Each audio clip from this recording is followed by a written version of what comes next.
दोस्तों, क्या हो अगर आपकी लाइफ एक डिजास्टर हो, आप बदनाम हो जाएं और फिर अचानक आपको एक दूसरा मौका मिले। आज की कहानी एक ऐसी लड़की की है, बाय मुयान, जिसे लोग मनहूस और चरित्रहीन समझते थे। उसका पति सू जिंगजे कोमा में है और पूरी दुनिया उसे बदनाम करने में लगी है। लेकिन इस बार कहानी बदल चुकी है। कहानी की शुरुआत होती है एक पार्टी से। यहाँ बाय मुयान हाथ में वाइन का ग्लास लिए खड़ी है। लोग फुसफुसा रहे हैं कि ये वही लड़की है जिसने पहले झाओ लाओ नाम के एक आदमी को ड्रग देकर फंसाने की कोशिश की थी और अपनी इज्जत गंवा दी थी। तभी वहाँ एक औरत आती है जो उसे ताना मारती है कि सू फैमिली की विधवा बनकर कैसे जी रही हो। और साथ ही एक लड़का आता है जो मुयान को कहता है कि उसने ये ड्रिंक उसके लिए बनाई है। लोग उसके इल्जाम लगाते हैं कि उसने ड्रिंक में ड्रग मिलाया है। सबूत और गवाह तैयार है उसे फंसाने के लिए। लेकिन यहाँ ट्विस्ट आता है। बाय मुयान बदल चुकी है। शायद उसे अपना पिछला जन्म याद आ गया है या वो फ्यूचर से आई है। वो डरने की जगह उन्हें जवाब देती है। वो कहती है, तुम जैसे लोग मेरे पति के जूते उठाने के लायक भी नहीं हो। वो उन्हें कचड़ा बोलकर वहाँ से हटा देती है। असल में मुयान को अपनी पिछली लाइफ याद आ जाती है। पिछली जिंदगी में वो हॉस्पिटल में एक लाइलाज बीमारी से मर रही थी। उस वक्त जिस आदमी ने उसे प्यार का वादा किया था, उसने उसकी माँ के इलाज के पैसे चुरा लिए थे और उसे मरने के लिए छोड़ दिया था। इस बार मुयान का गोल क्लियर है, पैसा और पावर। उसे प्यार व्यार के चक्कर में नहीं पड़ना, उसे बस अमीर बनना है और सरवाइव करना है। तभी सीन शिफ्ट होता है। हमें पता चलता है कि उसका कोमा वाला पति सू जिंगजे एक्चुअली सब सुन रहा है। वो मन ही मन सोचता है कि ये औरत कितनी अच्छी एक्टिंग करती है। दूसरी तरफ सू जिंगजे का भाई सू तियानयांग और उसका असिस्टेंट बात कर रहे हैं। उनका प्लान है सू जिंगजे की प्रॉपर्टी हड़पने का। वो लोग चेंगनान डेवलपमेंट जोन के प्रोजेक्ट पर कब्जा करना चाहते हैं और चाहते हैं कि जिंगजे हमेशा के लिए सोया रहे या मर जाए। रात को मुयान अपने कोमा वाले पति के पास आती है। वो उसे कंबल उड़ाती है और कुछ ऐसी बातें बोलती हैं जो जिंगजे को सरप्राइज करती हैं। वो कहती है, चिंता मत करो, मैं तुम्हें और तुम्हारे भाई को खुशी से जीने दूंगी। किंतु ये कटाक्ष था।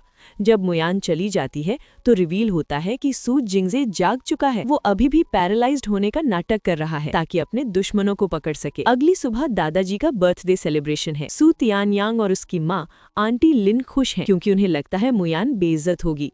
लोग बातें बना रहे हैं कि मुयान बस एक ब्रीडिंग मशीन है जिसे इसलिए लाया गया है ताकि जिंगजे के मरने से पहले कोई वारिस मिल जाए। उन्हें लगता है मुयान एक लकी चार्म की तरह लाई गई थी, पर अब वो पनौती बन गई है। लेकिन जब मुयान एंट्री लेती है, सब देखते रह जाते हैं। वो बेहद खूबसूरत लग रही है। वो दादाजी को एक गिफ्ट देती है और उनका आशीर्वाद लेती है। दादाजी उसे पसंद करते हैं। मुयान मन ही मन सोचती है, पतिदेव, तुम्हारा मिंग डायनेस्टी वाला फूलदान मैंने गिफ्ट कर दिया, सॉरी। और वो वहाँ से स्वादिष्ट डिजर्ट्स खाने चली जाती है। उसे पॉलिटिक्स में कोई इंटरेस्ट नहीं है, उसे बस खाना है। पार्टी में आंटी लिन मुयान के पास आती है और ताना मारती है, जिंगजे मरने वाला है और तुम यहाँ इतनी सज धज के घूम रही हो, नया शिकार ढूंढ रही हो क्या? मुयान चुप नहीं रहती। वो पलट कर जवाब देती है, आंटी लिन, आपको दूसरा पार्टनर ढूंढने का बड़ा एक्सपीरियंस लगता है। वो सीधा अटैक करती है कि कैसे आंटी लिन और उसका बेटा तियानयांग बस इंतजार कर रहे हैं कि जिंगजे मरे ताकि वो प्रॉपर्टी हड़प सके। आंटी लिन गुस्से में आ जाती है। उसका बेटा तियानयांग भी वहाँ आता है और मुयान को छेड़ने की कोशिश करता है। वो चिल्लाती है, सब लोग देखो, ये मेरा देवर मेरे साथ क्या बदतमीजी कर रहा है। वो पूरी पार्टी का ध्यान खींच लेती है और आंटी लिन और तियानयांग का असली चेहरा सबके सामने लाने का प्लान बनाती है। बाई मुयान की मुसीबतें कम होने का नाम नहीं ले रही थी कि तभी उसकी लालची बहन बाई सिकी वहाँ धमकती है। वो मुयान को धमकाती है कि अगर 3 दिन में पैसे नहीं मिले तो वो उसे बर्बाद कर देगी। वो मुयान को आवारा कुत्ता तक बोल देती है। लेकिन मुयान अब वो पुरानी डरपोक लड़की नहीं रही। वो अपनी बहन और उसके साथियों की जमकर धुलाई करती है। ये सब देखकर सू जिंगजे, जो अभी भी नाटक कर रहा था, समझ जाता है कि मुयान उसके दुश्मन भाई सू तियानयांग की जासूस नहीं है, बल्कि वो तो अपनी ही लड़ाई लड़ रही है। और तभी धमाका होता है। सू जिंगजे कोमा से जाग जाता है। वो सबके सामने खड़ा हो जाता है और अपनी सौतेली माँ और भाई को डांटते हुए कहता है, मेरी पत्नी को लेक्चर देने और घर से निकालने की तुम्हारी हिम्मत कैसे हुई? सब हैरान रह जाते हैं। जो भाई तियानयांग जिंगजे के मरने का इंतजार कर रहा था, उसका चेहरा उतर जाता है। दादाजी खुश हो जाते हैं कि उनका पोता ठीक हो गया। अब बारी आती है असली खेल की। सू तियानयांग दादाजी को इम्प्रेस करने के लिए एक पेंटिंग गिफ्ट करता है और दावा करता है कि ये 100 करोड़ की असली एंटीक पेंटिंग है। लेकिन जिंगजे, जो अब तक चुप था, उसका पर्दाफाश कर देता है। वो ऐतिहासिक सबूत देकर बताता है कि पेंटिंग नकली है, और सिर्फ बातों से नहीं, वो एक ऑडियो रिकॉर्डिंग भी चला देता है जिसमें तियान यांग खुद मान रहा है कि उसने दादाजी को बेवकूफ बनाने के लिए नकली पेंटिंग खरीदी है ताकि पैसे बचा सके। दादाजी गुस्से से आग बबूला हो जाते हैं। वो तियान यांग को फटकारते हैं और सजा के तौर पर वो चेंगनान डेवलपमेंट जोन का पूरा प्रोजेक्ट जिंगजे के हवाले कर देते हैं। तियान यांग का दांव उल्टा पड़ जाता है। पार्टी के बाद कार में माहौल एकदम बदल जाता है। जिंगजे, जो अब ठीक हो चुका है, मोयान के साथ फ्लर्ट करने लगता है। वो उसे छेड़ता है, मेरा मुंह पोंछ दो, और मोयान को एहसास होता है कि ये आदमी बहुत चालाक, फॉक्स लाइक है। उसे डर लगता है कि कहीं जिंगजे को ये ना पता चल जाए कि जब वो कोमा में था तो मोयान ने उसका फायदा उठाया था, यानी किस किया था या साथ सोई थी। मोयान को लगता है कि उसे यहाँ से भागना होगा। वो पेट दर्द का बहाना बनाकर कार रुकवाती है और भागने की कोशिश करती है। इस बीच अपनी लालची फैमिली का मुंह बंद करने के लिए वो उन्हें 5 लाख रुपए यानी 5 लाख रुपए ट्रांसफर कर देती है। लेकिन उसकी फैमिली, जो पक्के वैम्पायर हैं, पैसे मिलते ही और लालची हो जाते हैं। वो सोचते हैं कि अगर मोयान जिंगजे के बच्चे की मां बन गई तो उन्हें 1 बिलियन यानी 1 अरब मिलेंगे। अब वो मोयान को सिर्फ एक पैसा बनाने वाली मशीन समझकर नया प्लान बनाने लगे। उनका कहना है, जब तक हमारा बाई परिवार अमीर नहीं हो जाता, सू परिवार की ये बहू एक दिन भी चैन से नहीं रह पाएगी। घर वापस आकर मोयान और जिंगजे के बीच की केमिस्ट्री बदल रही है।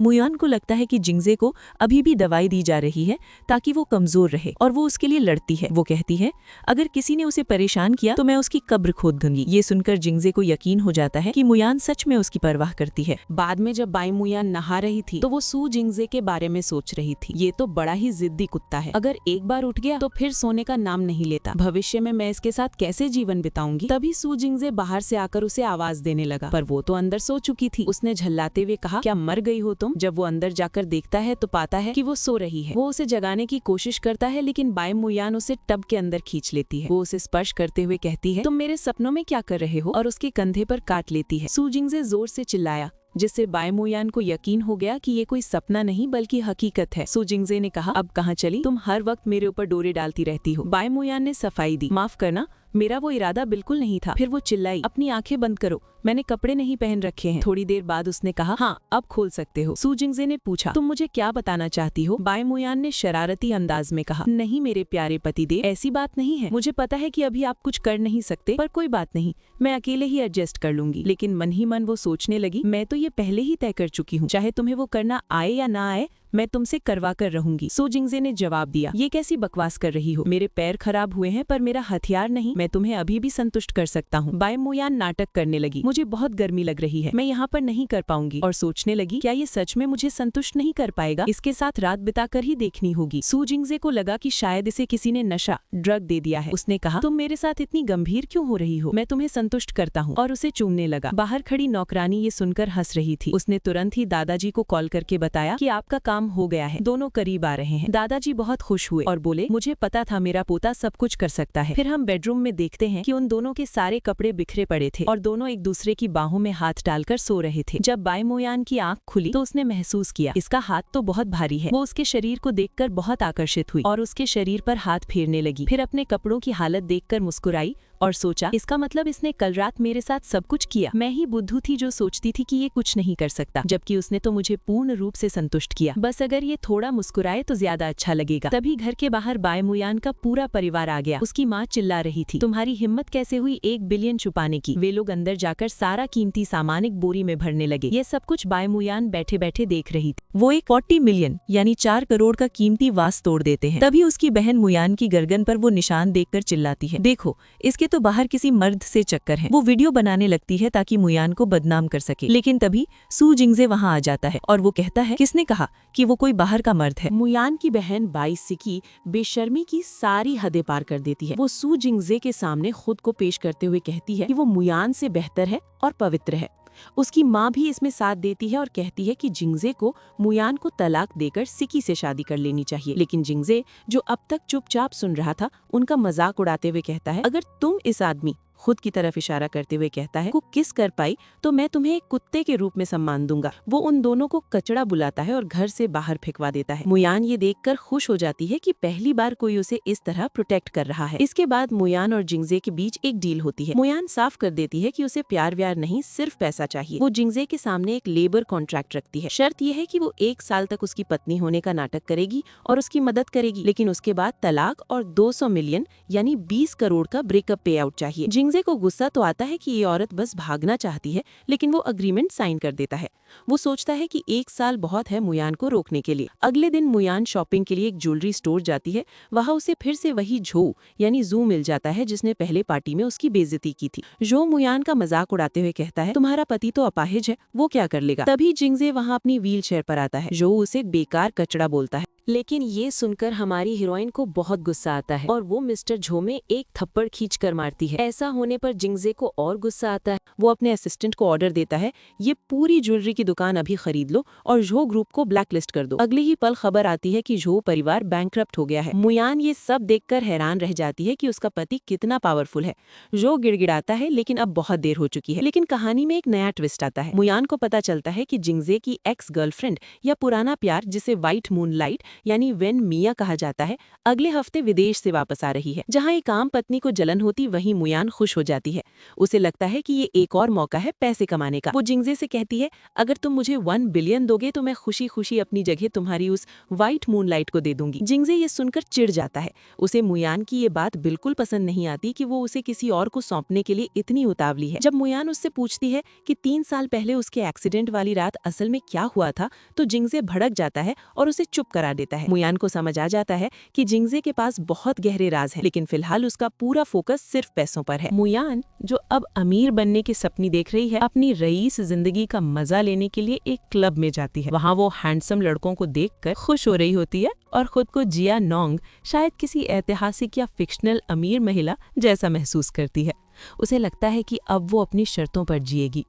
उसी क्लब में उसकी सौतेली बहन सिसी भी है, जो किसी अमीर ब्रदर वैंग को खुश करने की कोशिश कर रही है ताकि वो उसे कार खरीद दे। सिसी को अभी भी जलन है कि मुयान की वजह से झो परिवार बर्बाद हो गया और उसका अपना प्लान फेल हो गया। मुयान नशे में धुत होकर वहाँ मौजूद लड़कों को कहती है, मेरा पति बहुत अमीर है, अगर तुम मेरे साथ चलोगे तो मैं उसके पैसे चुराकर तुम पर उड़ाऊंगी। तभी वहाँ असली पति सू जिंगजे आ धमकता है। मुयान उसे पहचान नहीं पाती और नशे में कहती है, तुम बिल्कुल मेरे उस बेकार पति जैसे दिखते हो। जिंगजे उसे वहाँ से उठा ले जाता है। घर आकर दोनों के बीच फिर से वही तकरार शुरू हो जाती है। जिंगजे नशे में धुत मुयान के करीब आता है, लेकिन मुयान उसे याद दिलाती है, हम सिर्फ बिजनेस पार्टनर हैं और तुम्हारी व्हाइट मूनलाइट वापस आ रही है। वो साफ कर देती है कि पैसे मिलते ही वो रास्ता छोड़ देगी। गुस्से में जिंगजे अपने असिस्टेंट ली को ऑर्डर देता है कि गेस्ट रूम साफ करवाया जाए, क्योंकि उसकी पुरानी प्रेमिका माया और एक और लड़की मिस वेई घर में शिफ्ट होने वाली है। असिस्टेंट ली हैरान है कि जिंगजे अपनी पत्नी के होते हुए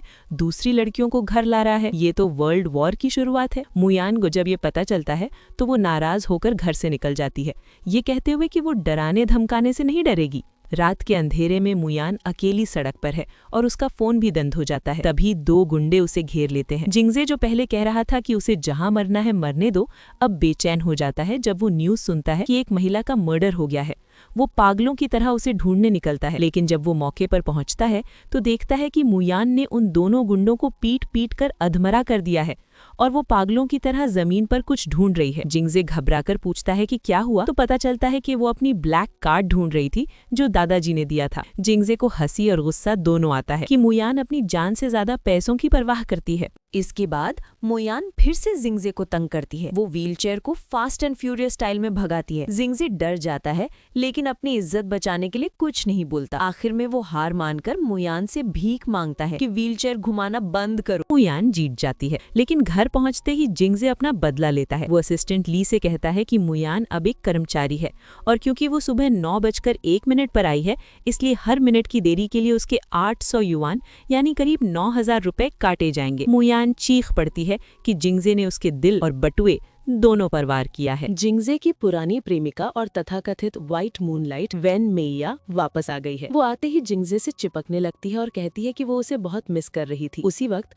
मुयान कमरे में गुस्से में आती है और चिल्लाती है, सू जिंगजे, तुमने मेरे पैसे क्यों काटे? लेकिन माहौल देखकर वो समझ जाती है कि ये व्हाइट मूनलाइट है। जिंगजे मेइया के सामने मुयान को मिस बाई बुलाता है और उसे वहाँ से जाने को कहता है। मुयान को बुरा लगता है, कल तक वाइफ बुला रहा था, आज मिस बाई हो गई। मेइया के आने से मुयान की पोजीशन घर और ऑफिस दोनों जगह खराब हो जाती है। जिंगजे ने उसे कंपनी में क्लीनर यानी टॉयलेट साफ करने वाली का काम दे दिया है। मुयान खुद को समझाती है कि ये सब सिर्फ पैसों के लिए है, इसलिए वो किसी NPC यानी नॉन प्लेयर कैरेक्टर यानी गैर जरूरी लोग से बहस नहीं करेगी। लेकिन मेइया, जो दिखने में मासूम लगती है पर असल में एक ब्लैक विडो यानी खतरनाक औरत है, मुयान को नीचा दिखाने का कोई मौका नहीं छोड़ती। वो जानबूझकर मुयान के सामने आती है और अपनी हाई हील्स गंदी होने पर मुयान से कहती है, घुटने टेक कर मेरी सैंडल चाट कर साफ करो वरना तुम्हें सुपरिवार से निकलवा दूंगी। मुयान, जो कभी किसी के आगे नहीं झुकती, मेइया को सबक सिखाने के लिए दोनों में हाथापाई हो जाती है। मेइया खुद को चोटिल कर लेती है और रोते हुए जिंगजे के पास जाती है, ये नाटक करते हुए कि मुयान ने उसे मारा है। वो खुद को बेचारी और मुयान को जालिम साबित करने की कोशिश करती है। मुयान भी कम नहीं है,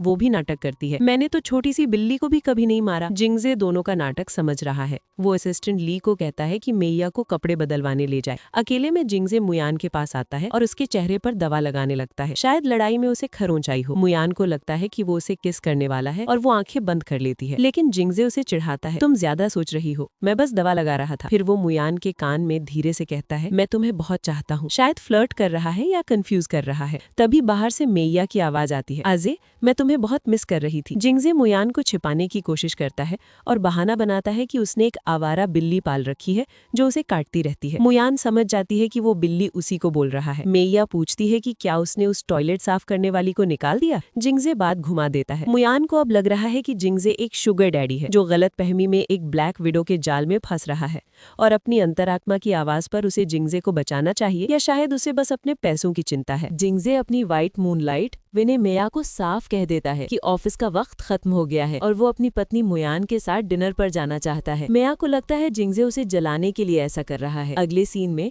जिंगजे और मुयान ऑफिस में अकेले होते हैं। जिंगजे, जो अब तक अपाहिज होने का नाटक कर रहा था, अचानक अपने पैरों पर खड़ा हो जाता है। मुयान हैरान रह जाती है कि ये चमत्कार इतनी जल्दी कैसे हो गया। जिंगजे उसे टेबल के नीचे छेड़ता है जिससे मुयान घबरा जाती है। तभी असिस्टेंट ली अंदर आ जाता है, लेकिन जिंगजे और मुयान की इंटीमेट हालत देखकर वो मैंने कुछ नहीं देखा कहकर भाग जाता है। उसे लगता है कि उसका यंग मास्टर अपनी पत्नी से सच में प्यार करने लगा है। अगले दिन जिंगजे को 60 सिटी प्रोजेक्ट के लिए एक बिजनेस ट्रिप पर जाना है। वो मुयान को भी साथ ले जाने का ऑर्डर देता है। मुयान पहले नखरे दिखाती है, लेकिन जब जिंगजे उसे 5 लाख यानी 5 लाख रुपए ऑफर करता है तो वो तुरंत तैयार हो जाती है। ट्रिप पर जिंगजे और मुयान एक महंगे रेस्टोरेंट में जाते हैं। इत्तेफाक से या साजिश के तहत विने मेया भी वहाँ अपनी एक दोस्त के साथ पहुँच जाती है। जब वो जिंगजे को अपने पैरों पर चलते हुए और मुयान के साथ डिनर करते हुए देखती है तो उसे जलन होती है। वो जिंगजे के पास आती है और मुयान को नीचा दिखाने की कोशिश करती है। ये टॉयलेट साफ करने वाली यहाँ क्या कर रही है? लेकिन जिंगजे सबके सामने ऐलान कर देता है, ये मेरी पत्नी है। मुयान को लगता है जिंगजे नाटक कर रहा है, लेकिन मेया का दिल टूट जाता है। वो गुस्से में आकर उन दोनों को एक महंगी वाइन रोमन डे कॉन्टी गिफ्ट करती है और कहती है, ये मेरी तरफ से शादी का तोहफा है। मुयान को शक होता है कि वाइन में कुछ मिला हुआ है। मेया मुयान को धमकी देती है कि जिंगजे एक दिन उसके पास वापस आ जाएगा। कुछ ही देर बाद जिंगजे को चक्कर आने लगते हैं। मुयान समझ जाती है कि मेया ने वाइन में स्लीपिंग पोशन यानी नींद या नशे की दवा मिलाई थी ताकि वो जिंगजे का फायदा उठा सके। मेया मुयान को धमकी देती है कि वो पुलिस यानी 110 को बुला लेगी। मेया डर कर वहाँ से भाग जाती है। अब मुयान और बेहोश जिंगजे अकेले हैं। मुयान जिंगजे को उठाने की कोशिश करती है, उठो, तुम्हारी व्हाइट मूनलाइट भाग गई, अब नाटक बंद करो। लेकिन जिंगजे सच में नशे में लग रहा है, या शायद वो फिर से कोई चाल चल रहा है। जिंगजे नशे में है, लेकिन मुयान को एहसास होता है कि वो पूरी तरह आउट नहीं है। वो उसे छेड़ता है कि कहीं मुयान उसकी चेस्टिटी की चिंता तो नहीं कर रही। मुयान साफ कह देती है, हम सिर्फ एम्प्लॉयर और एम्प्लॉई हैं। तभी वहाँ जिंगजे का भाई सू तियानियांग आ जाता है। वो जिंगजे को अपने पैरों पर देखकर हैरान रह जाता है। मेडिकल मिराकल, लेकिन मौका नहीं छोड़ता मुयान पर डोरे डालने का। वो मुयान को ऑफर देता है कि अगर वो अकेला महसूस करे तो उसके पास आ जाए। जिंगजे गुस्से में उसे वहाँ से भगा देता है। तियानियांग जाते जाते धमकी देता है कि वेस्ट सिटी प्रोजेक्ट में वो जिंगजे को बर्बाद कर देगा। होटल के कमरे में मुयान और जिंगजे अकेले हैं। असिस्टेंट ली ने उनके लिए एक खास न्यूट्रिएंट सोल्यूशन ड्रिंक तैयार की है जिसमें उसने चोरी छुपे लैम्प पीनस मिला दी है ताकि दोनों के बीच प्यार बढ़े और उसे बोनस मिले। जिंगजे ये पीते ही गर्म हो जाता है। हमारी हीरोइन बाई मुयान को कुछ ज्यादा ही नशा हो गया था। वो हमारे हीरो सू जिंगजे से कह रही थी, मुझे थोड़ी सी और ड्रिंक लेनी है, इसमें बड़ा मजा आ रहा है। वो खुद को संभाल नहीं पा रही थी और जब उसने सहारा लेने के लिए सू जिंगजे की पैंट पकड़ी तो वो नीचे उतर गई। ये देखकर वो हैरान रह गई और बोली, अरे भाई, ये तो मैंने अब देख लिया। ये सब कुछ असिस्टेंट ली दरवाजे के बाहर से देख रहा था। उसने मन ही मन सोचा, अब तो यंग मास्टर की बल्ले बल्ले हो जाएगी, मेरा टॉनिक कमाल करके दिखाएगा। सू जिंगजे अंदर से असिस्टेंट ली को गालियां दे रहा था। असिस्टेंट ली ने बाहर से कहा, यंग मास्टर, आपको ज्यादा धन्यवाद करने की कोई जरूरत नहीं है, बस आप मेरी थोड़ी सी तनख्वाह बढ़ा दीजिएगा, बस यही काफी है। सू जिंगजे ने चिल्लाते हुए कहा, असिस्टेंट ली, इस बार तो तुम्हारा ईयरली बोनस गया समझो। उधर बाई मुयान सू जिंगजे का फिगर देखकर कह रही थी, वाह, ये तो बहुत कमाल का है, चलो ना हम लोग मौज करते हैं, लोग बच्चा पैदा करते हैं। मुयान को लगता है ये अच्छा मौका है। अगर वो प्रेग्नेंट हो गई और फिर डिवोर्स ले लिया तो उसे बहुत सारे पैसे मिलेंगे और वो फाइनेंशियली फ्री हो जाएगी। वो अपने मन में लॉयल डॉग और वुल्फ डॉग पालने के सपने देखने लगती है। लेकिन जिंगजे को अचानक एहसास होता है कि मुयान उसके पैसों से पेट शॉप खोलने की सोच रही है, मतलब दूसरे लड़कों पर उड़ाने की, और वो चिढ़कर पीछे हट जाता है। वो मुयान को ताना मारता है कि वो अपनी व्हाइट मूनलाइट के लिए वफादार रहना चाहता है। अगले दिन असिस्टेंट ली जिंगजे को देखकर दुखी होता है, इतनी जल्दी सब खत्म हो गया, यंग मास्टर कमजोर हो गए हैं, अगले बार टाइगर फेस वाली दवा दूंगा। जिंगजे उसे घूरता है, उसका बोनस तो गया। खबर मिलती है कि तियानयांग ने उनके कंपेटिटर जनरल मैनेजर झाओ को 60% मुनाफा देने का ऑफर दिया है, जो बहुत ज्यादा है। जिंगजे समझ जाता है कि तियानयांग न सिर्फ प्रोजेक्ट हड़पना चाहता है बल्कि उसकी जान भी लेना चाहता है। वो मुयान को लेकर डिनर मीटिंग के लिए निकलता है। रास्ते में उनकी कार का पीछा किया जाता है। जिंगजे मुयान को कार में लॉक करके अपनी गन निकालता है और बाहर निकलता है। मुयान उसे देखकर इम्प्रेस हो जाती है, मेरा पति तो पेपर कट कैरेक्टर जैसा परफेक्ट है। लेकिन तभी दुश्मन हमला कर देते हैं। मुयान कार में छुपने की बजाय बाहर निकला और एक गुंडे पर फायर कर देती है, मेरे पति को तंग करोगे। इसी अफरा तफरी में एक गुंडा मुयान पर गोली चलाता है, लेकिन जिंगजे बीच में आ जाता है और गोली उसे लग जाती है। मुयान घबरा जाती है, तुमने मेरे लिए गोली क्यों खाई बेवकूफ। जिंगजे घायल है, लेकिन वो मुस्कुराते हुए कहता है, छोटी मोटी चोट है। मुयान को अब एहसास हो रहा है कि ये रिश्ता शायद सिर्फ पैसों का नहीं रहा। गोलीबारी के बाद जिंगजे हैरान है कि मुयान की निशानेबाजी इतनी अच्छी कैसे है। मुयान बहाना बनाती है, मैंने मेले में गुब्बारे फोड़ने के स्टॉल पर प्रैक्टिस की थी। जिंगजे को यकीन नहीं होता, लेकिन वो घायल है इसलिए ज्यादा सवाल नहीं करता। मुयान उसे मास्टर कियान यानी मिस्टर मनी या शुगर डैडी बुलाती है और डरती है कि अगर जिंगजे मर गया तो उसका 1 बिलियन डूब जाएगा। जिंगजे को लगता है मुयान को शायद उससे प्यार हो गया है। क्या पैसे की वजह से इसे मुझसे प्यार हो गया है? ट्रैफिक जाम की वजह से एम्बुलेंस नहीं आ सकती। मुयान एक बाइक वाले को रोकती है और उसे 2000 युआन यानी करीब 22,000 रुपए ट्रांसफर करके उसकी इलेक्ट्रिक बाइक उधार ले लेती है। वो घायल जिंगजे को बाइक पर पीछे बिठाती है और उसे कस कर पकड़ने को कहती है, तुम मेरे साथ सो चुके हो, अब शर्माओ मत। जिंगजे जो एक 7 फुट का मर्द है, एक औरत की गोद में या बाइक पर पहली बार इतना सुरक्षित महसूस करता है। हॉस्पिटल में जिंगजे का ऑपरेशन होता है। मुयान बाहर रो रही है और भगवान से प्रार्थना कर रही है। सू जिंगजे या शायद यहाँ सू सिंगचिन नाम यूज हुआ है, शायद उसका निकनेम या गलती हो, तुम मर नहीं सकते वरना मेरी किडनी यानी मेहनत बर्बाद हो जाएगी। असिस्टेंट ली को लगता है मुयान सच्चे प्यार में रो रही है, जबकि मुयान को चिंता है कि अगर जिंगजे मर गया तो उसे बच्चा यानी जायदाद नहीं मिलेगा। तभी पता चलता है कि जनरल मैनेजर झाओ के साथ मीटिंग का टाइम हो गया है। अगर ये डील हाथ से गई तो तियानयांग प्रोजेक्ट ले जाएगा। मुयान अपने आंसुओं को पोंछती है और फैसला करती है, मैं जिंगजे के लिए मीटिंग अटेंड करूंगी, मुझे उसके पैसे बनाने हैं। असिस्टेंट ली ये देखकर इमोशनल हो जाता है, ब्यूटी सेविंग द हीरो। मुयान मीटिंग में पहुंचती है। मिस्टर झाओ उसे देखकर नाराज होते हैं कि सू ग्रुप ने एक औरत को भेजा है, लेकिन मुयान उनकी कमजोर नस पकड़ती है। वो कहती है, मिस्टर झाओ, मैंने पढ़ा है कि आपकी पत्नी ही आपकी असली ताकत थी जब आपने बिजनेस शुरू किया था। जिंगजे ने मुझे भेजा है क्योंकि वो मुझ पर उतना ही भरोसा करता है जितना आप अपनी पत्नी पर करते थे। मिस्टर झाओ इम्प्रेस हो जाते हैं। मुयान उन्हें समझाती है कि तियानयांग का 60% प्रॉफिट ऑफर एक जाल है, जबकि जिंगजे के साथ जुड़ना उनकी कंपनी की रेप्यूटेशन और लॉन्ग टर्म लेगेसी के लिए बेहतर है। तभी तियानयांग वहां आता है और मजाक उड़ाता है, अकेली औरत बिजनेस करेगी। लेकिन मिस्टर झाओ अनाउंस करते हैं कि उन्होंने मुयान के साथ कॉन्ट्रैक्ट साइन कर लिया है। तियानयांग का मुंह फिर से काला हो जाता है। हॉस्पिटल में जिंगजे को होश आता है। असिस्टेंट ली उसे बढ़ा चढ़ाकर बताता है कि कैसे मुयान रो रही थी और दुआ मांग रही थी। जिंगजे को लगता है उसे मुयान की उतनी इज्जत देनी चाहिए, भले ही वो प्यार न दे सके।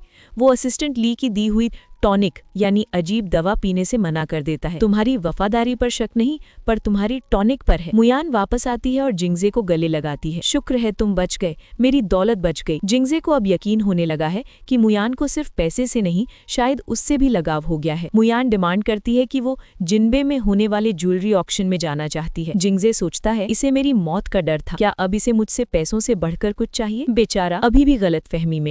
हॉस्पिटल में जिंगजे अपनी कड़वी दवा पीने में नखरे कर रहा है। ये बहुत कड़वी है। मुयान उसे चिढ़ाती है, तुम बड़े मर्द होकर डर रहे हो, और खुद दवा का एक घूंट पीती है। लेकिन उसे चक्कर आने लगता है और वो जिंगजे की तरफ खींची चली आती है। मुझे इसे चूमने का मन क्यों कर रहा है? असल में उस दवा में अभी भी वही अजीब टॉनिक मिला हुआ था जो असिस्टेंट ली ने दिया था। जिंगजे भी अजीब महसूस कर रहा है। क्या ये इनडायरेक्ट किस है? अगले दिन जिंगजे को पता चलता है कि मुयान ने मिस्टर झाओ के साथ कॉन्ट्रैक्ट साइन कर लिया है और तियानयांग का प्लान फेल हो गया है। जिंगजे खुश है और सोचता है कि अब इस नाटक को और आगे ले जाना चाहिए ताकि वो अपने दुश्मनों को पूरी तरह खत्म कर सके। असिस्टेंट ली अपने बोनस की मांग करता है, लेकिन जिंगजे उसे फिर से टाल देता है। मुयान एक बार में अकेली है, उदास बैठी है। उसकी दोस्त उसे पूछती है, क्या जिंगजे सच में काम का नहीं है? मुयान कहती है, एक अमीर पत्नी होना बहुत मुश्किल है। तभी तियानयांग वहाँ आ जाता है और मुयान को अकेला देखकर छेड़ने लगता है। छोटा भाई काम का नहीं है तो मेरे पास आ जाओ। मुयान उसे धमकी देती है कि अगर उसने कुछ किया तो वो मीडिया में खबर छपवा देगी। सू परिवार का बड़ा पोता अपनी भाभी को तंग कर रहा है। तभी जिंगजे वहाँ पहुँचता है और तियानयांग को करारा जवाब देता है।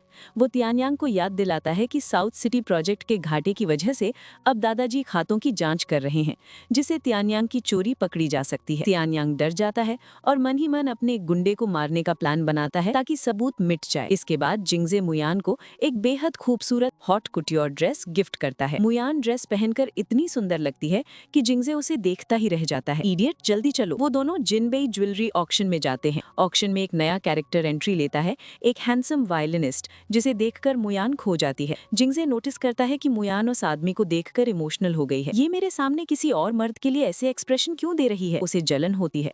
मुयान की सौतेली बहन बताती है कि वो वायलिनिस्ट व्हाइट डियर प्लेन, यानी उसका निकनेम या नाम बाइलू युआन जैसा कुछ होगा, और वो ऑक्शन के सबसे खास आइटम 14 रोज रूबी नेकलेस के लिए आया है। ऑक्शन शुरू होता है। रूबी नेकलेस की बोली लगती है। वन मेया को लगता है कि जिंगजे ये हार उसके लिए खरीदेगा। मुयान भी उस हार को घूर रही है। जिंगजे को गुस्सा आता है कि मुयान का ध्यान हार या उस वायलिनिस्ट पर है, उस पर नहीं।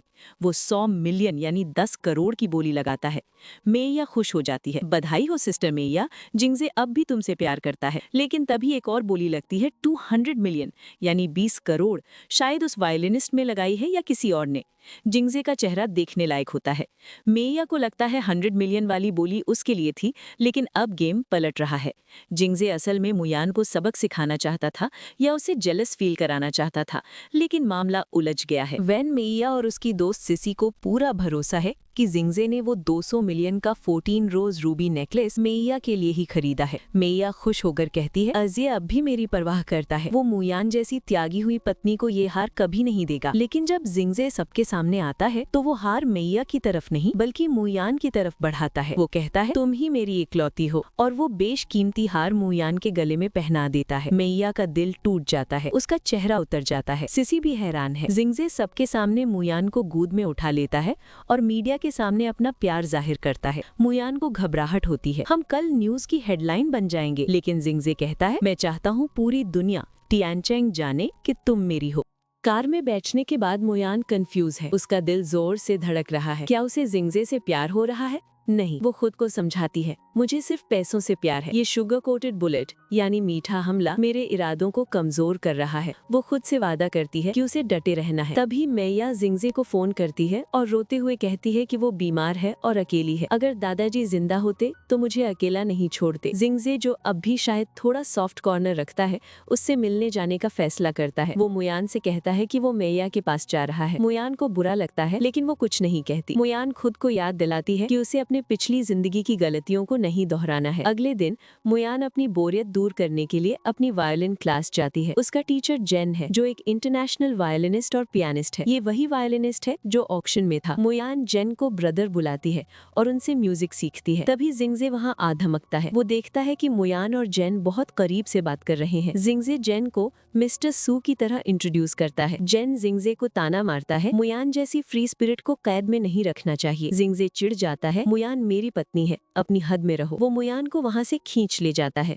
ये कहते हुए, तुमने अपनी आंखों का इलाज क्यों नहीं करवाया? वो आदमी एक ढोंगी है। मुयान पलट कर जवाब देती है, रात को तुम अपनी चाइल्डहुड स्वीटहार्ट मैया से मिलने गए थे, तब तुम्हें अपनी शादी याद नहीं आई? दोनों में जमकर बहस होती है। अभी दादाजी का फोन आता है। वो जिंगजे और मुयान को तुरंत मिलने बुलाते हैं। दादाजी के सामने दोनों को फिर से खुशहाल जोड़ा बनने का नाटक करना पड़ता है। मुयान दादाजी को मक्खन लगाती है, आप तो हम जवानों से भी ज्यादा एनर्जेटिक हैं। दादाजी खुश होते हैं, लेकिन अब देखना ये है कि दादाजी ने उन्हें क्यों बुलाया है। क्या कोई नई मुसीबत आने वाली है? कहानी में एक और बड़ा धमाका होता है। दादाजी के घर पर एक नया लड़का सू बूजियान आता है और दावा करता है कि वो सू परिवार के दूसरे बेटे यानी जिंगजे के पिता का नाजायज बेटा है। ये सुनकर सब हैरान रह जाते हैं। सू तियानयांग यानी जिंगजे का भाई मजाक उड़ाता है कि जिंगजे तो अपाहिज है और बच्चा पैदा नहीं कर सकता, इसलिए अब जायदाद नाजायज बेटे को मिल जाएगी। वो मुयान को भी ताना मारता है। मुयान को गुस्सा आ जाता है और वो तियानयांग का मुंह बंद करने के लिए झूठ बोल देती है। किसने कहा मेरा पति काम का नहीं है? मेरी पीरियड 2 हफ्ते लेट है। ये सुनते ही दादाजी खुश हो जाते हैं। क्या तुम प्रेग्नेंट हो?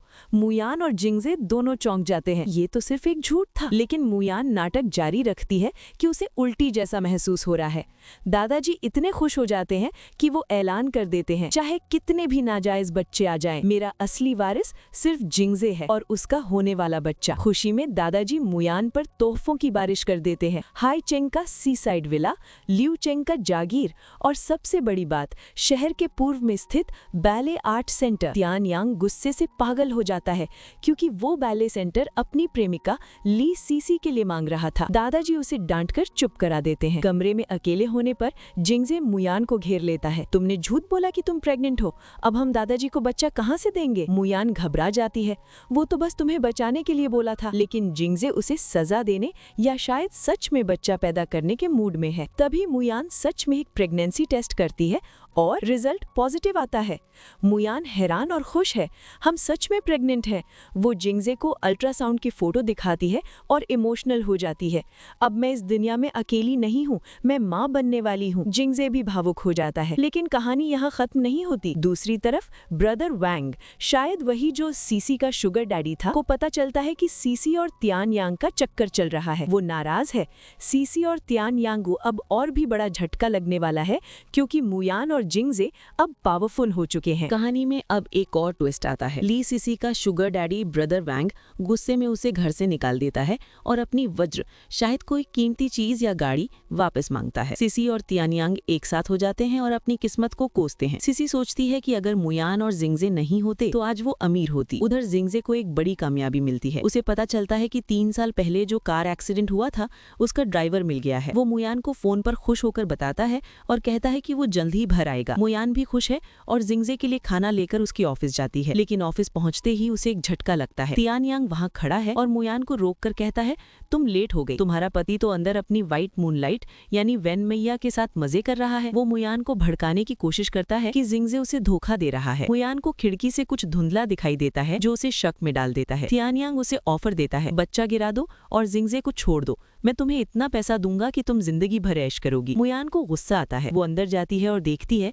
कि मैया वहाँ है लेकिन जिंगजे नहीं। मैया जिंगजे होने का नाटक कर रही थी। शायद उसने जिंगजे के कपड़े पहने थे या कोई चाल चल रही थी। मुयान मैया को फेक बोलकर थप्पड़ मारती है और उसे भगा देती है। फिर मुयान तियानयांग का सामना करती है। वो उसे डरा देती है ये बोलकर कि वो जानती है कि तियानयांग ने 3 साल पहले एक्सीडेंट वाले ड्राइवर के हाथ पैर तोड़कर उसे तहखाने में बंद कर रखा है। तियानयांग हैरान रह जाता है कि मुयान को ये सब कैसे पता। मैं एक किताब से आई हूँ, मुयान मन में सोचती है। मुयान तियानयांग को वहाँ से कचरा साफ करने को कहती है। तियानयांग जाते जाते धमकी देता है कि वो मुयान को नहीं छोड़ेगा। रात को मुयान को फिर से अपनी पिछली जिंदगी के बुरे सपने आते हैं जहाँ उसका बॉयफ्रेंड उसके पैसे लेकर भाग गया था और उसकी माँ मर गई थी। वो डरकर चीखती है। जिंगजे उसे जगाता है और गले लगाकर शांत करता है। मुयान पूछती है, क्या तुम मुझे और बच्चे को छोड़कर जाओगे? जिंगजे वादा करता है, नहीं, मैं प्रोजेक्ट खत्म करके तुम्हें बीच वेकेशन पर ले जाऊंगा, मैं कहीं नहीं जाऊंगा। अगली सुबह जिंगजे वेस्ट सिटी कंस्ट्रक्शन साइट देखने के लिए निकलता है और वादा करता है कि वो शाम को डिनर पर वापस आएगा। लेकिन मुयान को एक अजीब सी घबराहट हो रही है। जिंगजे उसे माँ का बनाया हुआ स्वीट सूप पीने को कहता है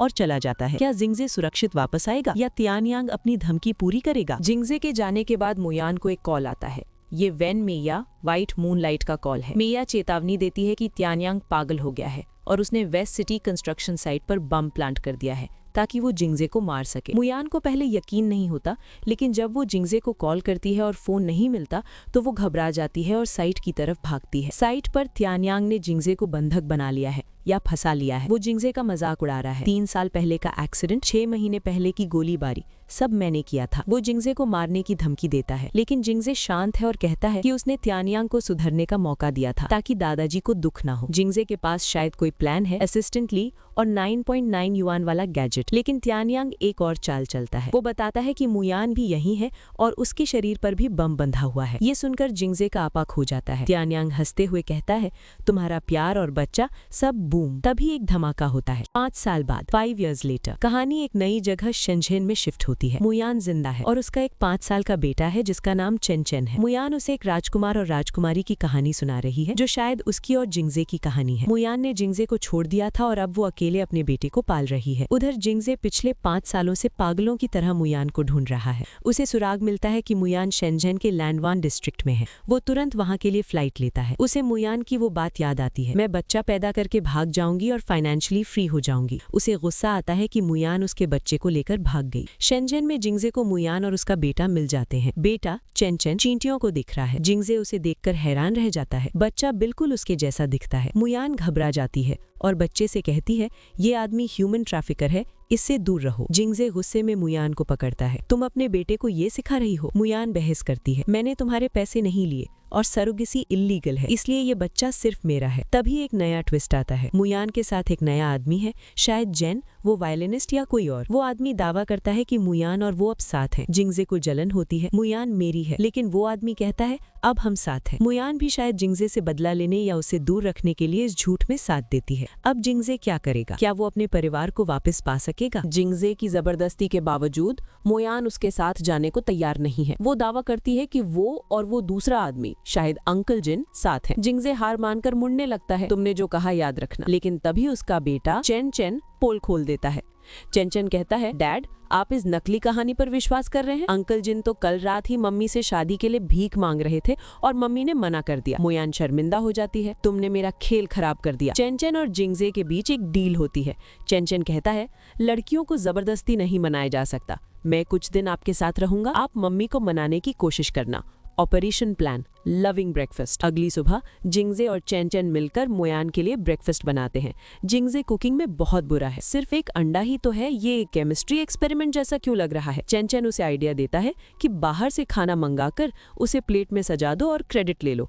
जब मुयान आती है तो वो देखती है कि जिंगजे अभी भी उसके घर में है। वो उसे बाहर निकालने की कोशिश करती है, लेकिन चेन चेन इमोशनल कार्ड खेलता है, डैडी ने प्यार से बनाया है। कुछ दिनों तक जिंगजे मुयान को पटाने की कोशिश करता है। एक रात जिंगजे मुयान से पूछता है, मैं तुम्हें 5 साल से ढूंढ रहा था, क्या मैं तुम्हें किस कर सकता हूँ? मुयान को लगता है वो कुछ सीरियस बात करेगा, जैसे परिवार को साथ लाने की, लेकिन जिंगजे फिर मजाक में टाल देता है, जस्ट किडिंग, मैं कल वापस जा रहा हूँ। मुयान को बुरा लगता है लेकिन वो कुछ नहीं कहती। अगले दिन जिंगजे बीजिंग वापस जाने वाला है, लेकिन मुयान को खबर मिलती है कि जिंगजे का एक्सीडेंट हो गया है। उसकी दोस्त जियानुओ यानी जानुओ बताती है कि जिंगजे अमेरिका जाने वाला था, लेकिन वो मुयान से मिलने के लिए प्लान बदल कर आया और एक्सीडेंट हो गया।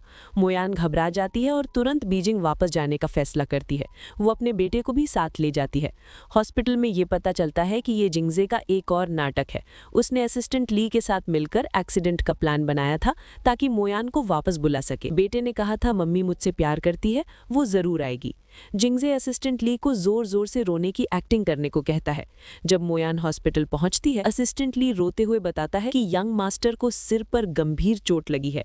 मुयान ये सुनकर रोने लगती है और जिंगजे के पास जाती है। जिंगजे जो बेहोश होने का नाटक कर रहा है, मुयान की बातें सुनता है। मुयान रोते हुए अपने दिल की बात कह देती है, तुम मुझे छोड़कर नहीं जा सकते, मैंने तुम्हें माफ कर दिया है, बस तुम ठीक हो जाओ। ये सुनते ही जिंगजे अपनी आंखें खोल देता है और मुस्कुराता है। मुयान को पहले गुस्सा आता है कि उसने झूठ बोला, लेकिन फिर वो उसे गले लगा लेती है। जिंगजे उसे प्रपोज करता है, अब हम कभी अलग नहीं होंगे। दादाजी खुश होकर अपने पड़पोते चेन चेन को अपना ब्लैक कार्ड देते हैं और कहते हैं, हैं, आज जो मर्जी खरीदो। लेकिन थोड़ी ही देर बाद असिस्टेंट ली का घबराया हुआ फोन आता है, दादाजी और चेन चेन का एक्सीडेंट हो गया है। असल में ये एक्सीडेंट नहीं, किडनैपिंग है। जिंगजे के परिवार का एक दुश्मन, शायद सू बोजियान का पिता या उसकी माँ, चेन चेन को उठा ले गया है। वो बच्चे को सिर्फ एक शतरंज का मोहरा समझता है ताकि सू फैमिली के शेयर्स हड़प सके। जिंगजे और मुयान की जान हलक में आ जाती है। पुलिस को कोई सुराग नहीं मिल रहा और दादाजी सदमे की वजह से हॉस्पिटल में भर्ती हो जाते हैं। जिंगजे पागलों की तरह अपने बेटे को ढूंढता है। आखिरकार उसे चेन चेन मिल जाता है, लेकिन वहाँ सू बोजियान, वही नाजायज भाई भी मौजूद है। जिंगजे को लगता है कि बोजियान ने ही किडनैपिंग करवाई है। वो गुस्से में चिल्लाता है, मेरे बेटे को हाथ लगाने की हिम्मत कैसे हुई, और उसे मारने दौड़ता है। लेकिन तभी नन्हा चेन चेन बीच में आ जाता है और चिल्लाता है, डैड अंकल को मत मारो, इन्होंने ही मुझे बचाया है। ये सुनकर जिंगजे रुक जाता है। सू बोजियान, जो पहले विलन लग रहा था, अपनी माँ और पिता की तरफ से माफी मांगता है। वो बताता है कि उसने अपनी पागल माँ को हमेशा के लिए देश से बाहर नॉर्वे भेज दिया है और उसके सारे अकाउंट ब्लॉक कर दिए हैं ताकि वो वापस ना आ सके। जिंगजे को भी एहसास होता है कि 5 साल पहले जब वो और मुयान मुसीबत में थे, तब भी इसी भाई ने उनकी जान बचाई थी। जिंगजे बोजियान को माफ कर देता है और एक बड़ा फैसला लेता है। वो सू ग्रुप की सारी जिम्मेदारी और प्रेसिडेंसी बोजियान को सौंप देता है। बोजियान हैरान होकर पूछता है, क्या तुम्हें कोई लाइलाज बीमारी है जो तुम सब छोड़ रहे हो? जिंगजे मुस्कुराते हुए कहता है, नहीं, मैं जिंदा रहूंगा, लेकिन मुझे अपनी पत्नी से किया हुआ एक वादा निभाना है। अब कंपनी तुम संभालो, मैं अपनी फैमिली के साथ वक्त बिताऊंगा। जिंगजे एक भव्य तैयारी में लगा है। वो मुयान को अब तक का सबसे ग्रैंड और ऑफिशियल प्रपोजल देने वाला है। पूरे रास्ते पर गुलाब की पंखुड़ियां बिछाई जा रही हैं और अंगूठी स्पेशल प्लेन से 10 मिनट पहले मंगवाई गई है। जिंगजे इतना नर्वस और परफेक्शनिस्ट हो गया है कि वो स्टाफ को डांट रहा है, लाइटिंग सॉफ्ट नहीं है, फूलों को 10 सेंटीमीटर इधर करो। वो चाहता है कि मुयान के लिए ये पल एकदम परफेक्ट हो। कहानी एक रोमांटिक और सुखद अंत की ओर बढ़ रही है। जिंगजे ने जो ग्रैंड प्रपोजल प्लान किया था वो एकदम परफेक्ट निकला। उसने बुल्गारिया से स्पेशल गुलाब मंगवाए और मुयान को प्रपोज किया, क्या तुम मुझसे दोबारा शादी करोगी? मुयान ने हाँ कह दिया। जिंगजे ने उसे एक और सरप्राइज दिया। वो कल से ही वर्ल्ड टूर पर जा रहे हैं ताकि पिछले 5 सालों की कमी पूरी कर सकें। कंपनी की चिंता करने की जरूरत नहीं, क्योंकि अब वो सू बोजियान यानी कि भाई और नन्हे चेन चेन के भरोसे है। चेन चेन भी अपने पिता से कम नहीं है। वो अपनी माँ को कॉल करके कहता है, मॉम आप मेरे लिए मत रुको, मैं आज अंकल यानी कि बोजियान के घर रुक रहा हूँ। वो मुझे फाइनेंशियल मॉडल एनालिसिस और क्रॉस बॉर्डर मर्जर सिखा रहे हैं। मुयान हैरान है कि उसका 5 साल का बेटा ये सब कब से सीखने लगा। चेन चेन शरारत से कहता है, जल्दी से मुझे एक छोटी बहन दे दो, और फोन काट देता है। जिंगजे गर्व से कहता है, मेरा बेटा मुझसे भी आगे निकल गया। अब उनका मिशन क्लियर है, बेटे की डिमांड पूरी करना।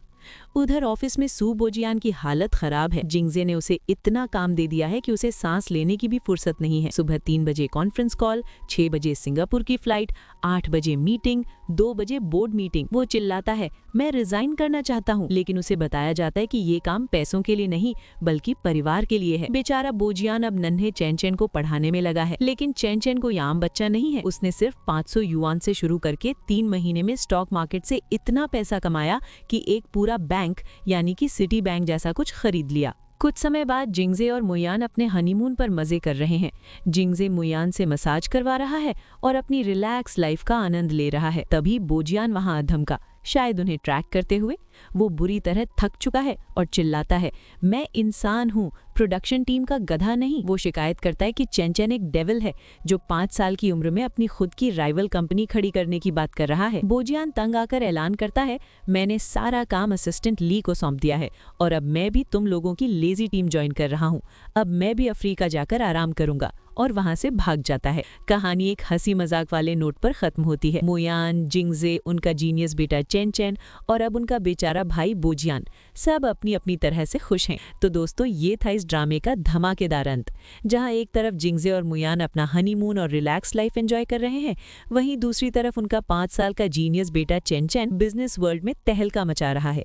और बेचारा बोजियान, वो काम के बोझ से इतना दब गया कि सब छोड़ छाड़ कर भाग निकला। इस कहानी ने हमें सिखाया कि चाहे जितनी भी साजिशें हों, सच्चा प्यार और थोड़ा स्मार्ट दिमाग हमेशा जीतता है। और हाँ, अगर आपके पास चेन चेन जैसा स्मार्ट बच्चा हो तो आप दुनिया जीतने के साथ साथ रिलैक्स भी कर सकते हैं। आपको ये कॉन्ट्रैक्ट मैरिज से हैप्पी फैमिली तक का सफर कैसा लगा? क्या आपको भी लगता है कि चैन चैन बड़ा होकर अपने डैडी से भी बड़ा बिजनेसमैन बनेगा? कमेंट्स में अपनी राय जरूर दें। अगर वीडियो पसंद आया हो तो लाइक बटन को जरूर दबाएं और अपने दोस्तों के साथ शेयर करें। ऐसी ही और मसालेदार कहानियों के एक्सप्लेनेशन के लिए हमारे चैनल को सब्सक्राइब करना ना भूलें। मिलते हैं अगले वीडियो में एक नई और दिलचस्प कहानी के साथ। तब तक के लिए खुश रहिए और मजे करते रहिए। Bye bye.